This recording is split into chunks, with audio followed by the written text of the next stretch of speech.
జనవరి 1 నుండి హోండా కార్ల ధరలు పెరగనున్నాయి. వెంటనే మీకు ఇష్టమైన హోండా కార్ని బుక్ చేసుకుని 1,00,000 వరకు ఆదా పొందండి. నమస్తే, వెల్కమ్ టు సుమన్ టీవీ.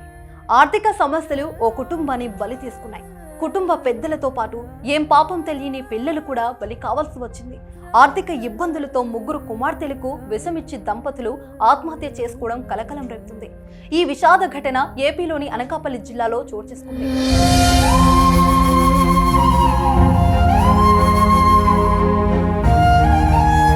డబ్బే జగత్మూలం. డబ్బు లేకపోతే బతుకుబండి నడవడం కష్టమే. సూటిపోటి మాటలు, అవమానాలు, పిల్లలకు మంచి జీవితం ఇవ్వలేమనే ఆలోచనలు, పరువు, ప్రతిష్టలు, ఇలా అన్నిటితో కుటుంబ పెద్ద ఉక్కిరిబిక్కిరవుతాడు.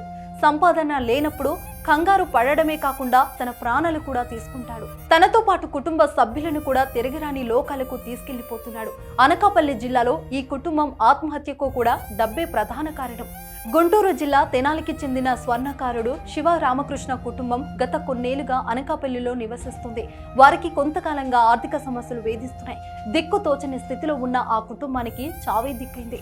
జీవితంలో మరి ముందుకెళ్లలేమని భావించిన శివరామకృష్ణ ఆయన భార్య మాధవి చనిపోవాలని నిర్ణయించుకున్నారు. తమతో పాటు కుమార్తెలను కూడా తీసుకెళ్లిపోవాలని భావించాడు. మొదట కుమార్తెలు 16 ఏళ్ల వైష్ణవి, 13 ఏళ్ల జాహ్నవి, 12 ఏళ్ల కుసుమప్రియులకు సైనిడు ఇచ్చి తర్వాత దంపతులు తీసుకున్నారు. వీరిలో 4 అక్కడికక్కడే చనిపోగా చిన్న కుమార్తె కుసుమ పరిస్థితి విషమంగా ఉండడంతో వెంటనే అనకాపల్లి ఎన్టీఆర్ ఆసుపత్రికి తరలించారు. అయితే ఆసుపత్రిలో చికిత్స పొందుతూ ప్రియ కూడా మృతి చెందింది. తాము వెళ్లిపోతే పిల్లల భవిష్యత్ ఏంటని ఆలోచించారో లేదా తాము పడుతున్న కష్టాలు పిల్లలకు ఉండకూడదని భావించారో తెలీదు. కానీ తమతో పాటే కనిపించని పిల్లలను తీసుకెళ్లిపోయారు.